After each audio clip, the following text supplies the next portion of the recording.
거룩한 습관 6번째 시간, 불평제로 감사 충만. 불평제로 감사 충만이라는 제목으로 하나님의 말씀 전하겠습니다. 윌 보연 목사가 불평 없이 살아보기라는 책을 저술을 했습니다. 그는 인간이 겪는 모든 불행의 뿌리에는 불평이 있다는 사실을 깨닫게 됩니다. 그리고 불평 없는 세상이라는 사회운동을 시작했어요. 이게 미국의 캔사스시티에서 시작이 됐는데 Complaint Free World라는 캠페인입니다. 여러분, 보라색 고무밴드 하고 있는 사람 혹시 주변에서 많이 보셨습니까? 이게 한 10년 전부터 시작됐는데 세계 80개국 그리고 600만 명 이상이 이 운동에 참여를 했습니다. 세상에 널리 퍼져 있는 불평을 뿌리째 뽑아버리는 의식 개선 프로그램을 펼쳤습니다. 그는 주장합니다. 부정적인 말이 부정적인 생각을 부르고 이것이 또 부정적인 결과를 가져옵니다. 그래서 행복하고 성공적인 삶을 살려면 불평을 멈춰야 합니다. 우리 교회 다니고 예수님 믿고, 아니 교회를 안 다니는 사람도 모든 사람이 행복하기를 원하죠. 행복하려면 불평을 끊어버려야 합니다. 이 운동 아주 단순합니다. 한쪽 손목에 보라색 고무밴드를 매는 겁니다. 우리 교회 따로 준비를 했어요. 지금 200개를 준비를 했는데 여기에 불평 제로 감사 충만, 범사에 감사하라라고 이렇게 써 있습니다. 그리고 결단하는 겁니다. 나는 오늘부터 이제 불평을 안 하겠다라고 결단을 하는 겁니다. 제가 먼저 시범을 보여야 되잖아요. 3일 전인가 시작을 했어요. 그랬더니 몇 시간 만에 이걸 불평을 얼마나 많이 했는지 몰라요. 저는 제가 불평 안 하는 줄 알았거든요. 제가 상당히 많이 하더라고요.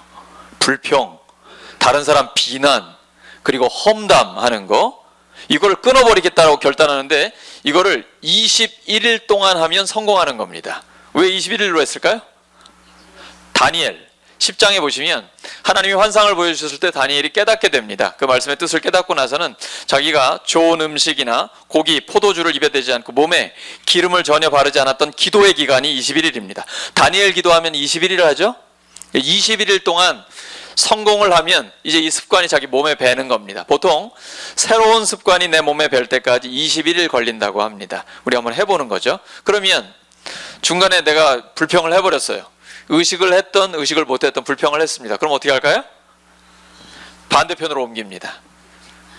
그리고 처음부터 시작합니다. 21일 동안 단 한 번도 불평을 하지 않으면 성공하는 겁니다. 근데 경험자들에 의하면 이렇게 성공하는데 보통 4개월에서 한 8개월 정도 걸린다고 합니다. 그런데 이 운동에 참가했던 사람들이 고백하는 내용들이 공통적으로 나옵니다. 스트레스가 줄어듭니다. 고통이 줄어들고 건강도 좋아지고 인간관계가 개선되고 일도 잘 풀려가지고 결국 삶 그 자체가 행복하고 즐거워진다고 고백합니다. 제가 이 운동에 참여한 지 이제 며칠 안 됐습니다. 그런데 확실한 효과가 있습니다. 내가 불평하지 않고 감사하면서 살아보니까 분명한 변화가 일어납니다. 그런데 이제 우리 교회에서 함께 시작할 겁니다. 시작하는데 중요한 건 누가 불평을 안 하는 겁니까? 내가 안 하는 겁니다. 근데 상대의 손목에 다 보라색 밴드가 있을 거란 말이에요. 그럼 에이 이거 또 불평했네, 이건 아니에요. 다른 사람을 지적하라고 하는 게 아니라 내가 안 해야 됩니다. 내가 불평을 안 하기로 결단하는 겁니다. 다른 사람에 대해서는 말할 필요가 없습니다. 왜냐하면 그 사람은 그 사람의 문제입니다. 이게 엄격하게 적용을 하면 당신 또 비난했어, 불평했어 라고 하면 나도 또 불평했기 때문에 바꿔야 되는 겁니다. 다른 사람에 대한 지적이 아니라 나 자신의 결단, 이것이 이 운동의 핵심입니다. 아주 단순합니다. 근데 저는 이것을 하나님 말씀에서 찾았습니다. 신명기 6장 8절입니다. 이 말씀이 쉐마의 말씀에서 나옵니다. 쉐마가 히브리어로 들으라죠. 들으라 이스라엘아, 주 너의 하나님은 유일하신 하나님이시 마음을 다하고 뜻을 다하고 힘을 다하고 목숨을 다하여 주 너의 하나님을 사랑하라. 이 말씀 주시면서 너는 또 그것을, 하나님의 말씀을 손목에 매어 기호를 삼아라 라고 말씀하셨어요. 이스라엘에 가보면 정통 유대인들이 검은색 모자부터 검은색 외투, 검은색 바지, 검은색 구두까지 온통 검은색입니다. 그런데 자세히 보면 손목에 띠를 둘러놨어요. 거기에 하나님의 말씀이 기록되어 있는 겁니다. 바로 신명기 6장 말씀을 자기 삶에 적용한 거죠. 우리도 해보는 겁니다. 범사에 감사하라, 불평 제로, 감사 충만이라는 말씀을 내 손목에 메고 사는 겁니다. 이게 실리콘 재질이라서 인체에 무해합니다. 제가 이걸 끼고 며칠을 지내봤는데 뭐 낀지 안 낀지도 잘 몰라요. 단 보라색 밴드가 보이면 아, 내가 불평 안 하기로 했지, 이렇게 결단을 합니다. 생각에서는 벌써 불평이 나와요. 그런데 아, 말로 하면 안 되지. 왜냐면 내가 불평을 말을 해버리면 이 부정적인 생각이 들어오고 부정적인 결과가 나오거든요. 그래서 불평을 끊어버리고 오히려 감사를 하면 우리의 삶이 점점 더 행복해질 줄로 믿습니다. 근데 여기에서 그러면 건설적인 비판은 어떻게 합니까? 이거랑은 다른 겁니다. 예를 들어 어떤 문제를 해결하기 위해서 제안하는 것은 이건 좋은 거죠. 문제를 해결하기 위해서 대안을 제시할 수 있고 또 문제를 해결할 수 있는 사람에게 어떤 의견을 제시하는 거니까 괜찮습니다. 그런데 대안을 제시하거나 문제를 해결하는 것과 아무 관계없이 단순한 불평은 전혀 다른 겁니다. 이건 그냥 불평일 뿐이에요. 예를 들면 식당에 갔어요. 근데 식당에 음식이 내가 맛이 없어요. 그럼 다음부터 안 가면 되잖아요. 그런데 맛있게 앞에 먹고 있는 사람한테 이 집 음식 되게 맛없다 라고 말하면 이거는 상대도 밥맛이 없어지는 것이고 전혀 문제 해결에는 아무 도움이 안 되죠. 단순히 불평만 한, 예를 들면 이런 겁니다. 그러니까 불평과 건설적인 비판은 다른 것입니다. 우리는 불평을 끊어버리기로 결정하는 것이죠. 불평은 습관입니다. 말이 생각이 되고 생각은 행동을 부르고 행동이 모여 우리의 인생을 만들어 나갑니다. 이 운동에는 4가지 단계가 있다고 합니다. 첫째, 의식하지 못하고 불평하는 단계. 이게 습관이기 때문에요. 둘째, 의식하면서 불평하는 단계입니다. 내가 또 불평했네? 이런 단계죠. 셋째는 의식하면서 불평하지 않는 단계입니다. 넷째는 이제 21일 다 통과하게 되면 의식하지 않고도 불평하지 않는 단계까지 갑니다. 우리는 여기까지 가기를 소원하는 것이죠.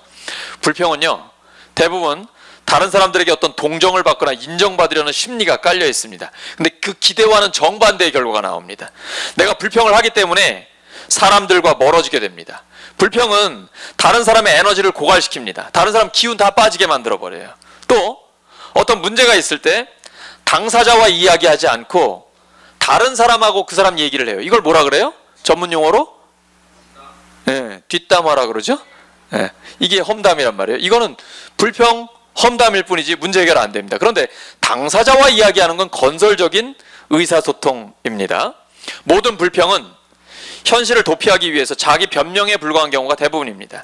불평을 그치는 것은 부정에서 긍정으로 삶이 전환되는 겁니다. 불평을 그치면 우리는 더욱 행복한 사람이 될 것입니다. 주변 사람들로부터 환영을 받게 될 겁니다. 사소한 것에도 감사하는 마음이 들게 될 것입니다. 원하는 것을 적은 노력으로도 얻게 될 겁니다. 이전보다 두려움, 분노, 조급함, 스트레스를 덜 느끼게 될 겁니다. 거룩한 습관을 길러서 하나님이 기뻐하시는 삶을 살기 위해서는 먼저 이 불평을 끊어버려야 됩니다. 나쁜 습관이거든요. 불평을 끊어버리면 그때부터 우리가 거룩한 습관을 갖게 됩니다. 근데 여기에 한 가지 더 중요한 것이 있는데 그건 분노를 다스리는 겁니다. 우리는 일상에 분노가 많잖아요. 보통은 외적인 조건에서 옵니다. 사람들 때문에 아니면 어떤 다른 외적인 상황 때문에 자극을 받아서 분노를 갖게 되죠. 처음 사람들의 이야기도 그렇습니다. 아담의 아들이 가인과 아벨 두 사람이 있었습니까? 가인과 아벨이 하나님께 예배를 드렸습니다. 근데 하나님께서 아벨의 예배는 받으시고 가인의 예배는 받지 않으셨습니다. 분명히 하나님이 이유가 있으시겠죠. 근데 가인이 열받았습니다. 몹시 화가 납니다. 그래도 내가 형인데 하나님께 예배를 드리긴 드렸는데 왜 내 예배는 받지 않으신가? 몹시 화가 납니다. 그때 하나님께서 이렇게 말씀하십니다. 창세기 4장 6절과 7절입니다. 내가 분하여 함은 어찌됨이며 안색이 변함은 어찌됨이냐? 죄가 너를 원하나 너는 죄를 다스릴지니라. 분노를 다스릴 수 있어야 합니다. 선지자 요나도 몹시 화를 내는 사람이죠. 요나는 당시에 이스라엘에게 악의 대명사, 그리고 하나님을 멀리하는 곳 하면 니누에입니다. 니누에는 이스라엘과는 원수지간이었습니다. 근데 하나님께서 니누에 백성들이 죄를 많이 지었기 때문에 그대로 있으면 심판받는다고 경고하라는 말씀을 선포하라고 요나에게 명령하셨습니다. 요나는 그러기 싫었습니다. 니누에로 안 가고 정반대인 다시스로 도망가 버렸습니다. 그런데 물고기 뱃속에 들어가게 되죠. 3일 있다가 어떻게 간신히 살아나게 됩니다. 죽다가 살아난 겁니다. 진짜 죽었다가 살아난 거죠. 하나님 명령, 어쩔 수 없이 순종합니다. 근데 그 니느웨는 꽤 큰 성읍이라 3일 길을 다녀야 하는 곳입니다. 근데 요나가 며칠 했습니까? 하루. 그냥 어쩔 수 없이 하루 동안 순종하면서 너희들 그러다 죽는다, 이러지는 성경에 안 써 있는데 죄 때문에 심판받는다는 얘기를 니느웨 전체에게 했습니다. 근데 이게 웬일입니까? 왕부터 모든 백성들까지 다 회개하면서 전부 다 하나님 앞에 돌아오는 겁니다. 하나님께서 그들의 회개하는 걸 보고서는 뜻을 돌이키셨습니다. 그리고 심판하지 않기로 했습니다. 다 용서해 준 겁니다. 요나가 몹시 화를 냅니다. 자, 요나의 이야기 한번 보시죠. 4장 1절에서 3절입니다. 요나가 매우 싫어하고 성내며 여호와께 기도하여 이르되, 하나님, 이 백성들을 용서해 주시면 어떡합니까? 내가 이러실 줄 알았다니까요. 그래서 내가 안 온다고 했잖아요. 몹시 화를 냅니다. 여호와여, 원하건대 이제 내 생명을 거두어. 성격 알겠죠? 요나의 성격. 차라리 나 죽여달라니까요. 하나님께 이렇게 합니다. 사는 것보다 죽는 것이 내게 낫습니다. 그때 하나님 말씀하십니다.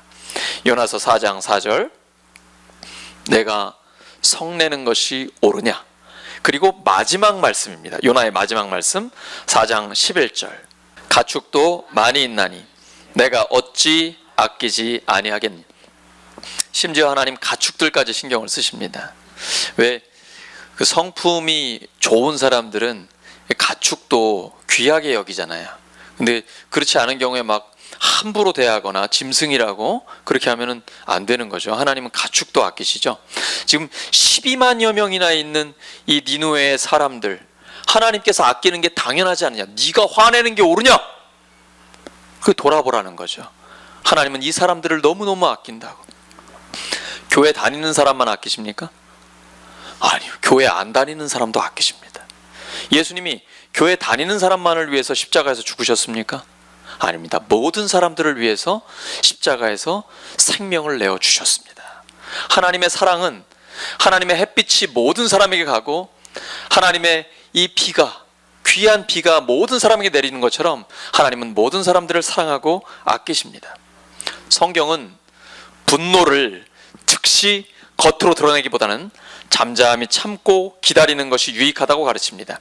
오늘 본문의 7절과 8절을 보시면, 여호와 앞에 잠잠하고 참고 기다리라.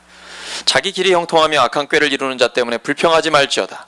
분을 그치고 노를 버리며 불평하지 말라. 오히려 악을 만들 뿐이라.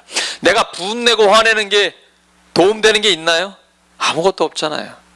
유익할 게 없다는 거거든요. 반대로 본문 11절입니다. 온유한 자들은 땅을 차지하며 풍성한 화평으로 즐거워하리다. 우리 예수님이 어떤 분입니까? 온유하고 겸손하니 우리 예수님께 배우기를 원하는 것이죠. 잠언에는 지혜의 말씀들이 엄청나게 많습니다. 근데 그 안에 이 분노에 대한 부분, 성내는 거, 성질내는 부분에 대한 걸 얼마나 많이 다루는지 한번 보도록 하겠습니다. 잠언 12장 16절, 지금부터는 같이 읽습니다. 시작. 미련한 자는 당장 분노를 나타내거니와 슬기로운 자는 수욕을 참느니라. 잠언 14장 17절, 노하기를 속히 하는 자는 어리석은 일을 행하고 악한 계교를 꾀하는 자는 미움을 받느니라. 잠언 14장 29절, 노하기를 더디하는 자는 크게 명철하여도 마음이 조급한 자는 어리석음을 나타내느니라. 잠언 15장 1절, 유순한 대답은 분노를 쉬게 하여도 과격한 말은 노를 격동하느니라. 잠언 29장 11절, 어리석은 자는 자기의 노를 다 드러내어도 지혜로운 자는 그것을 억제하느니라. 잠언 29장 22절, 노하는 자는 다툼을 일으키고 성내는 자는 범죄함이 많으니라. 전도서 7장 9절, 급한 마음으로 노를 바라지 말라. 노는 우매한 자들의 품에 머무름이니라. 그러니까 화를 확 내는 사람, 이 사람은 어리석은 사람이라는 거죠. 그런데 노하기를 더디하는 사람은 지혜로운 사람, 하나님께서 말씀하고 계십니다. 어리석은 사람은 분노를 자기 안에 머무르게 합니다. 제가 이런 경험을 해본 적이 있거든요. 너무 화가 나가지고 분노를 그냥 이게 나한테 굉장히 해롭더라고요. 우리 보통 화병이라고 그러잖아요. 어리석은 사람은 분노를 자기 안에 머무르게 합니다. 근데 지혜로운 사람은 분노를 재빨리 없애버립니다. 우리의 선택입니다. 에베소서 4장 26절과 27절입니다. 분을 품면 안 됩니다. 분노를 내 마음에 품면 나한테 해롭습니다. 용서하면 누구한테 좋을까요? 내가 누군가를 용서해 줬어요. 그러면 용서받은 사람 좋겠죠. 근데 사실은 나한테 주는 최고의 선물입니다. 내 마음에 그 분노가 풀렸어요. 용서가 되면 내 마음에 평화가 회복됩니다. 기쁨이 다시 올라옵니다. 용서라는 것은 용서받는 사람에게도 좋은 거지만 용서하는 사람에게 최고의 선물입니다. 근데 정당한 분노가 있잖아요. 의분이 있지 않습니까? 예수님께서 성전에 들어갔는데 성전이 기도하는 곳인데 그 안에서 장사하니까 다 뒤집어 엎으셨잖아요. 예수님도 화를 내실 때가 있잖아요. 근데 여러분 조심해야 됩니다. 정당한 분노, 의로운 분노를 낼 때도 주의해야 됩니다. 왜냐하면 내 안에 분노가 있으면 마귀가 틈을 탈 수 있기 때문입니다. 우리가 조금 전에 읽은 말씀처럼 마귀에게 틈을 주지 말아야 합니다. 야고보서 1장 19절 20절입니다. 사람마다 듣기는 속히 하고 말하기는 더디하며 성내기도 더디하라. 사람이 성내는 것이 하나님의 의를 이루지 못함이라. 나는 의로운 분노를 낸다라고 생각할 수 있지만 이것도 조심해야 됩니다. 성내는 것이 하나님의 의를 이루지 못하기 때문입니다. 분노를 이기는 길은 용서하는 겁니다. 그리고 하나님께 맡기는 겁니다. 로마서 12장 19절입니다. 친히 원수를 갚지 말라는 것입니다. 악에게 지지 말고 선으로 악을 이기라. 그리고 원수 갚는 건 그럼 어떻게 해요? 하나님께 맡기는 겁니다. 시편을 많이 읽어보시면 무슨 이게 기도야 싶을 정도죠. 막 비난하고 저주에 가깝고 하나님께서 복수해달라는 이런 기도들이 많이 나옵니다. 근데 기도입니다. 다행인 건 그 기도를 사람한테 안 했어요. 그리고 내 안에 쌓아두지도 않았습니다. 이것이 성경적인 화풀입니다. 내 안에 분노를 쌓아두지 않고 그리고 다른 사람한테 직접적으로 저주를 퍼붓거나 분노를 퍼붓지도 않습니다. 이걸 다 참고 참으면 병되니까 하나님 앞에 풀어내는 겁니다. 하나님이 갚아주세요. 하나님이 보셨잖아요. 하나님이 들으셨잖아요. 이게 시편의 내용입니다. 우리도 그렇게 해야죠. 하나님 앞에 풀어내는 것입니다. 외부 자극 때문에 분노가 생길 수는 있지만 이 분노가 없는 사람은 없어요. 그런데 이 분노를 빨리 없애야지. 분노한테 먹이를 주고 물을 주고 거름 주고 키우는 건 누가 하는 거예요? 그건 내가 하는 거예요. 그럼 나한테 해롭습니다. 다른 사람도 죽입니다. 분노가 들어오면 빨리 없애버려야 분노에 휘둘리지 않을 수 있습니다. 분노를 해결하기 위해서는 내가 분노하고 있는 대상을 먼저 알아야 됩니다. 내가 어떤 사람에게 또는 어떤 말 때문에 어떤 조건 때문에 분노하고 있는지 화를 내고 있는지 그걸 정확하게 알아야 됩니다. 한 마리 작은 새가 겨울을 나려고 남쪽으로 날아가다가 그만 눈보라에 휘말려서 땅에 떨어졌습니다. 온몸이 추위에 얼어붙은 새는 꼼짝없이 죽게 되었습니다. 그런데 설상가상으로 지나가던 소가 하필이면 그 새 위에 똥을 한 무더기 쌌습니다. 최악의 상황인 것 같죠? 근데 놀랍게도 이 소똥의 온기가 얼어있던 새의 몸과 날개를 녹여주었습니다. 새는 이제 살았다는 기쁨으로 똥더미에서 빠져나오기 위해서 막 짹짹거리면서 날개를 펄럭였습니다. 바로 그때 이 모습을 본 고양이가 달려와서 새를 똥무더기에서 꺼내가지고 한 입에 삼켜버렸습니다. 이 이야기는 세 가지 교훈을 줍니다. 첫째, 똥을 떨어뜨리는 사람이 다 당신의 적이 아닙니다. 둘째, 당신을 똥에서 꺼내주는 사람이 다 당신의 친구가 아닙니다. 셋째, 똥 안에 있을 때는 절대 입을 벌리지 마십시오. 노먼 빈센트 필이라는 목사가 이렇게 말을 했어요. 하나님은 우리에게 선물을 주고 싶을 때 문제 속에 선물을 담아서 주십니다. 선물이 클수록 문제도 크겠죠? 작은 새는 소똥이 문제라고 생각했지만 사실은 선물이었습니다. 반대로 문제를 해결해 준다고 믿었던 고양이가 사실은 더 큰 위험이 되었습니다. 이거 우리 삶에서 많이 경험하는 거잖아요.